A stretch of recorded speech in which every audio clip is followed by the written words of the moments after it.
Vamos a dar paso a nuestro entrevistado. Estuvo con nosotros hace un par de meses y la verdad es que fue muy positiva su participación. Él se llama Rafael Joven, es economista de la ONG Oxfam y maneja muy bien los elementos de la economía dominicana y sobre todo un tema que nos impactó mucho a nosotros aquí, que fue el tema de la desigualdad, que de alguna manera ha presentado las peores credenciales por este asunto de la coronavirus que ha desnudado esa desigualdad. Así que todo un placer recibir al economista Joven aquí una vez más. Muy buenos días, Joven. Buenos días. Muchas gracias a ustedes por la invitación y a tu disposición. Oye, Joven, la vez anterior que tú estuviste con nosotros, estaba hablando, informe, el coronavirus no discrimina la desigualdad de sí. Y vamos a ver, han pasado unas cuantas semanas, cómo se ha manifestado en la desigualdad el coronavirus a propósito de ese informe inicial de ustedes. Sí, correcto.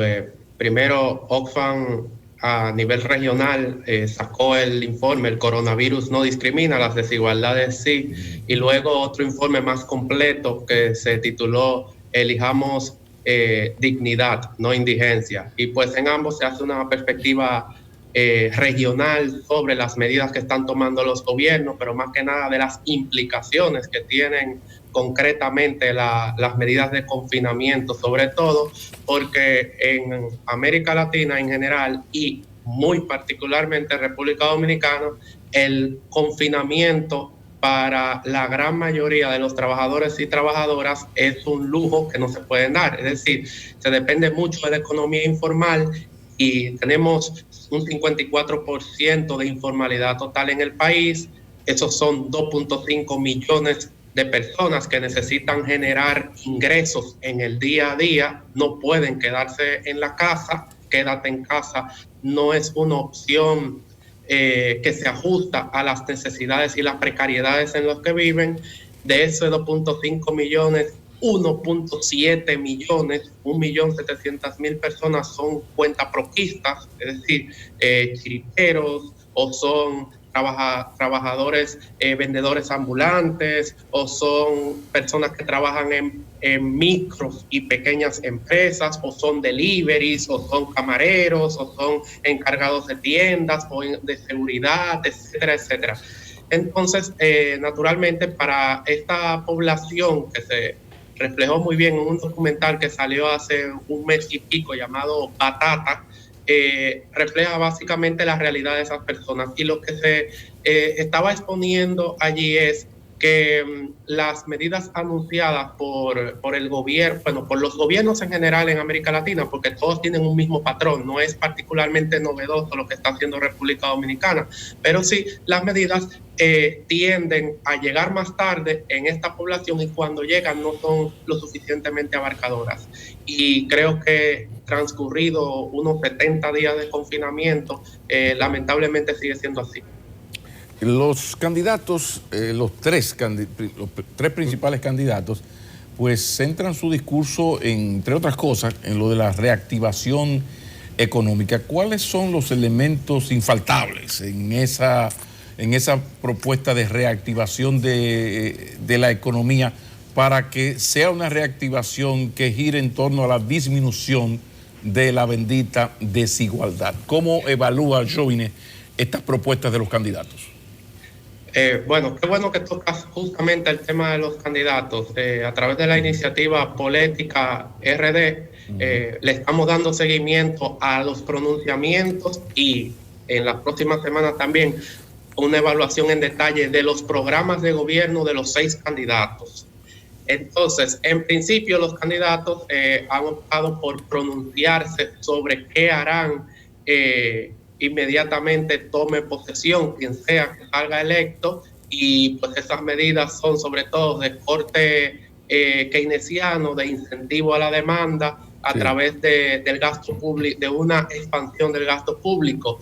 En sentido general, yo creo que la receta no se diferencia mucho y hay un consenso en torno a eso. El punto es el cómo, porque creo que a los candidatos les ha faltado ser un poco más sinceros y y mojarse un poco más sobre qué es lo que se necesita inmediatamente lleguen en los primeros 100 días.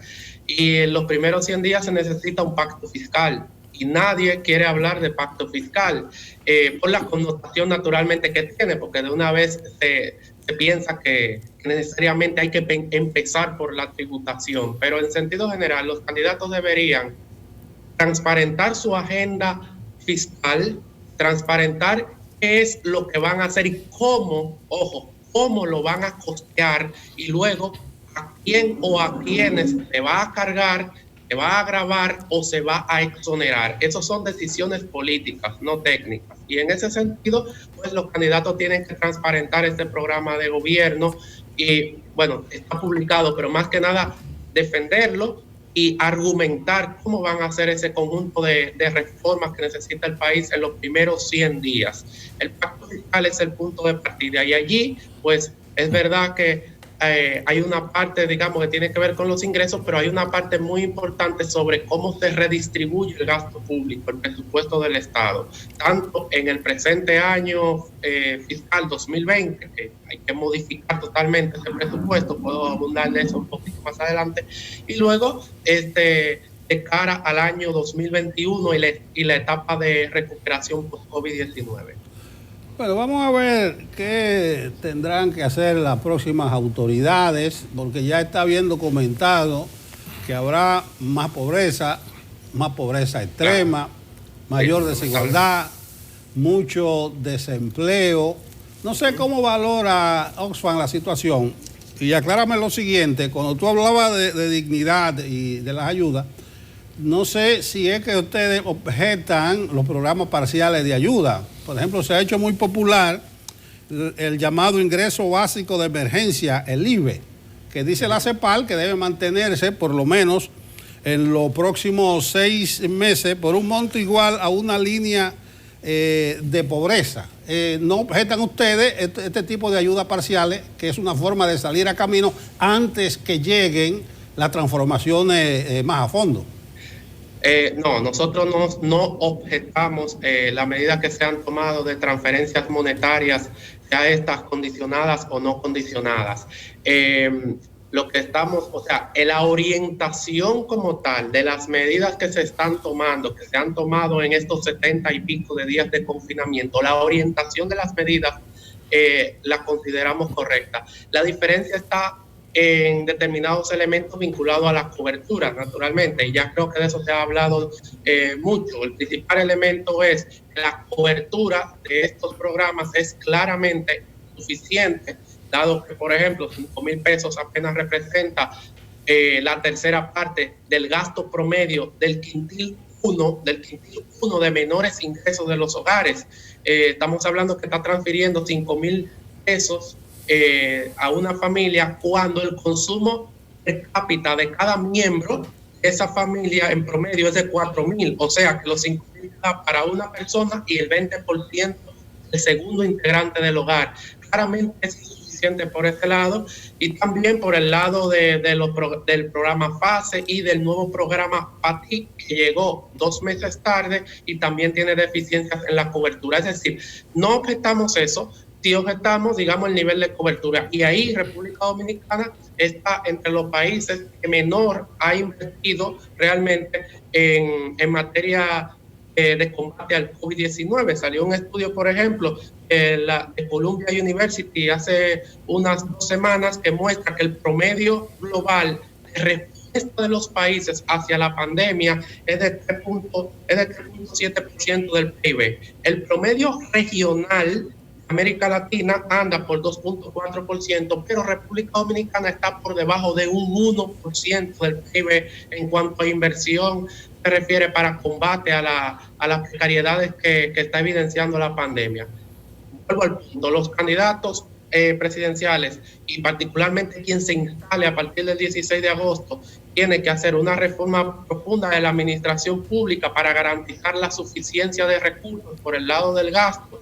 En ese sentido, desde ahora debería de hacer un acuerdo entre las fuerzas políticas, el mal llamado presupuesto complementario que se va a someter en los próximos días, porque al fin y al cabo es un presupuesto que se va el que se modifica ahora, sobre todo lo va a implementar quien surja electo el 16 de agosto. Entonces debería de ser primero un acuerdo que no va a ser. Segundo, el Congreso debería tener un rol fiscalizador y cuestionante sobre qué es lo que se está proponiendo. Nosotros quisiésemos que en esa propuesta, por ejemplo, se empezase con las medidas de corte de financiamiento. ¿Por qué de financiamiento? Porque tenemos actualmente 1 de cada 3 pesos que muestra el gasto público en 2020, 1 de cada 3 pesos va dedicado al pago del servicio de la deuda pública.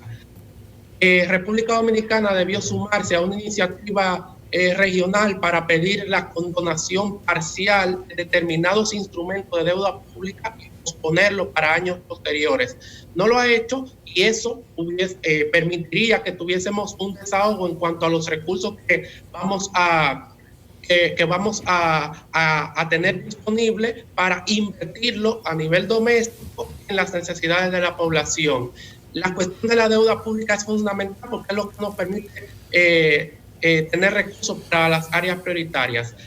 También, en ese sentido, debería de transparentarse aún más si se va a tomar nuevos empréstitos, nuevos préstamos o nuevos bonos para financiar la respuesta.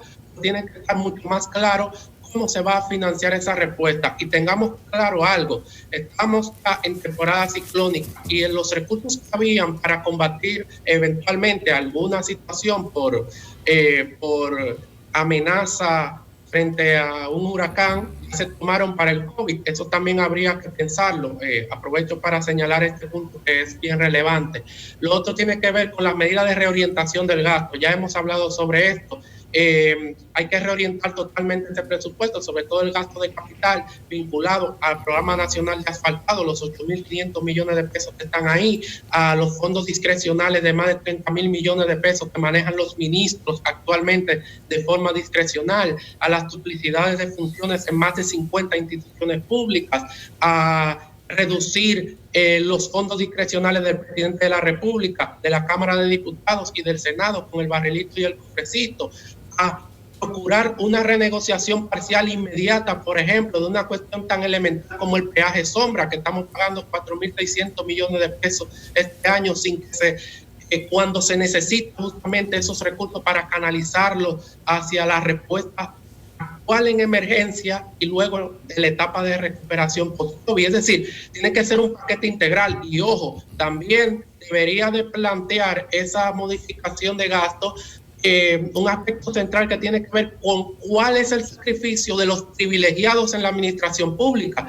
Porque aquí hay por lo menos 33 funcionarios con sueldos iguales o mayores a $500,000 de pesos, que ganan más que cualquier ministro y que el propio presidente, y a esos no se le ha dado tijera. Esos siguen, cobraron en marzo, cobraron en abril, cobraron en mayo su sueldo de 500,000, 600,000, 800,000, 1,000,000, que pudiesen perfectamente garantizar 150 o 180 familias en los programas FASE o Quédate en Casa. Y a esos también debería de hacerse por lo menos una reorientación parcial que muestre, digamos, el sentido político de que se está queriendo ayudar ir en la prestación social de quien más lo necesita. Y luego, en el pacto fiscal también hay que poner sobre la mesa el tema de quién paga la etapa de recuperación, y para eso es necesario una reforma fiscal integral, sobre todo para agravar los componentes de riqueza y de patrimonio y también de renta de quienes más pueden. Sí, dicen los economistas, dicen ustedes que en tiempos de paz y de estabilidad, pues el señor Friedman toma el control y viene el neoliberalismo y aprieta, pero que en momentos de grandes crisis se pone Keynes de moda. Y no es casual que todos los tres estén de acuerdo en lo de el asunto del gasto, de gastar, de invertir para dinamizar la economía. Ahora, de ahí nos vamos entonces a la pregunta, ¿cómo gastar? Pero además para gastar hay que tener recursos, es decir, que ahí viene un pacto fiscal que le huyen, los tres le huyen increíblemente, que llama la atención como en un encuentro con industriales no se habla del pacto fiscal, pero ocurrió. Ahora, un presupuesto una cosa importante, un pacto fiscal. El asunto de los impuestos regresivos y los impuestos progresivos. ¿Qué tú nos puedes decir de eso? Porque tal parece que la crisis va a obligar de alguna manera a algún tipo de pacto fiscal, lo que debe llevarnos a pensar y repensar lo de los impuestos progresivos y regresivos. A ver. Bueno, breve. Los impuestos, sobre todo regresivos, son aquellos que tienden a gravar más o a poner a que la gente que proporcionalmente gana menos en la sociedad o tiene un menor poder adquisitivo paguen proporcionalmente más impuestos. El ejemplo claro es el ITEVIS, que tiene una connotación, es un impuesto indirecto, sobre todo es al consumo, y quienes lo pagan o lo pagamos somos sobre todo la clase trabajadora. Y lo que se procuraría es pues que o se desmonte parcialmente o que se reduzca la tasa o la carga tributaria que los hogares y las familias tienen de este tipo de gravamen. Está claro que es más fácil de cobrar porque tú lo generalizas y no tienes que estar detrás de cada persona viendo la declaración de la renta que tiene, que es lo que harían los impuestos progresivos hacia el patrimonio o hacia la renta, pero es necesario virar esa estructura tributaria porque hace que quienes menos tengan paguen más, y eso influye también en la suficiencia recaudatoria, porque al final es una consecuencia de quién está pagando, que se recaude más o se recaude menos. Los candidatos presidenciales, insisto, ustedes que son periodistas tienen que insistirle mucho cuando tengan entrevistas con ellos sobre qué van a hacer en esa materia. Que algunos sí lo tienen.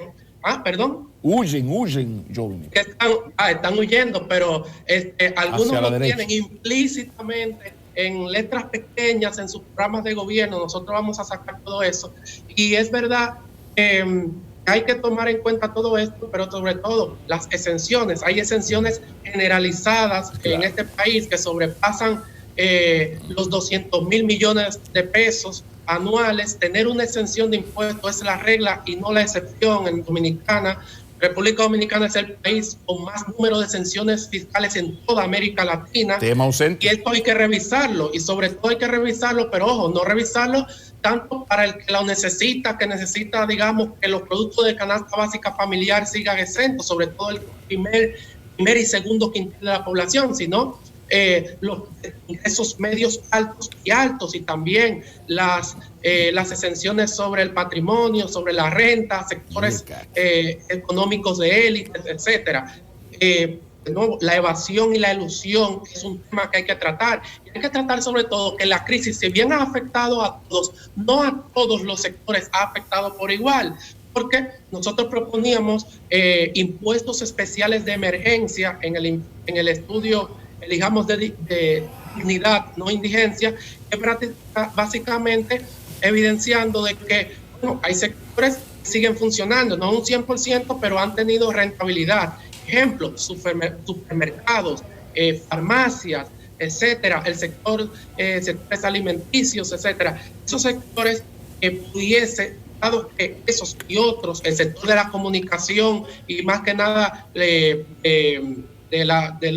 los medios digitales, etcétera, han operado en capacidad media y alta y pudiesen en un contexto coyuntural pagar proporcionalmente más. Y aquellos que han sido afectados, pues se puede entender que transitoriamente sean beneficiarios de algún tipo de exención transitoria, pero bajo la condición de que van a comenzar a emplear gente, porque tampoco los rescates tienen que ser un cheque en blanco, de que me fue mal y no te voy a cargar. En este sentido, tiene que estar condicionado a que si te voy a dar una exención de impuestos, pues tiene que estar condicionado a un impacto social. Y este impacto directo es generación de empleos.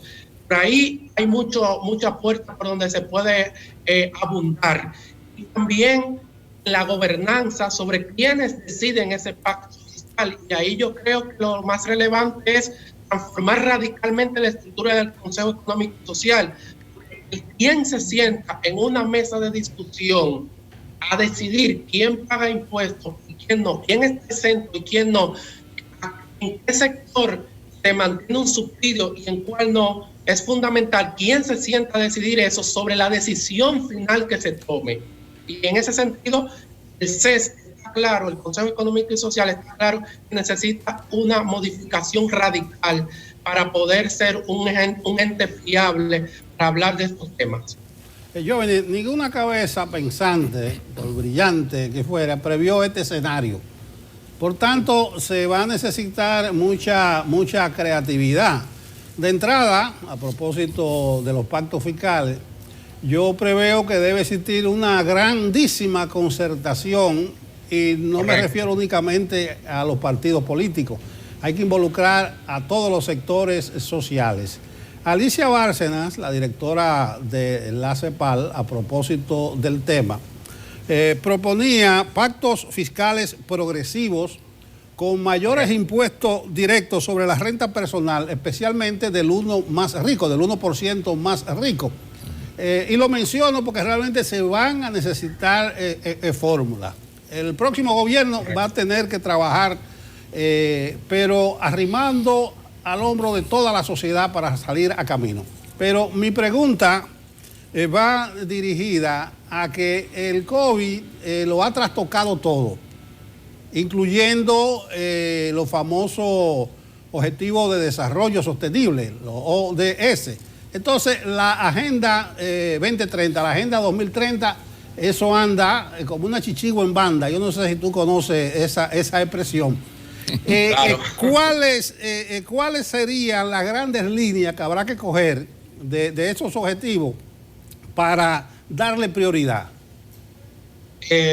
Bueno, muy buena pregunta. Precisamente no hay que perder de perspectiva que se requiere que una cosa es, digamos, el financiamiento, cómo garantizas que tengamos suficiencia de recursos, ya sea por impuestos, sobre todo directos, y que proporcionalmente graven más a quienes más tienen, ya sea por un financiamiento de bonos o de préstamos que se tomen de forma responsable, pero también está el punto de hacia dónde redireccionar todo ese paquete de financiamiento. ¿Qué les puedo decir de entrada? Bueno, el COVID, si bien es cierto, condiciona una parte de lo que se haga, no menos cierto es que hay toda una agenda integral que hay que seguir, hay toda una agenda de integración y en ese caso, en ese punto, fortalecer el sistema de salud es un punto central. Por suerte, por lo menos en los programas de gobierno, los candidatos empiezan a posicionar ese tema. Se esperaría que un eje central sea fortalecer precisamente la salud pública. Esto nos ha dado en la cara a todos y creo a muchos de los que estaban dudosos sobre la necesidad de mayor inversión en salud pública, ahora tienen que dar la razón a quienes constantemente hemos venido evidenciando que es necesario fortalecer la salud pública y destinar mayores ingresos como proporciona al PIB, porque el gasto de bolsillo de las familias es el doble que la inversión pública directa que hace el gobierno central. Un punto central es ese. El otro punto central tiene que ser en fortalecer todos los programas de protección social.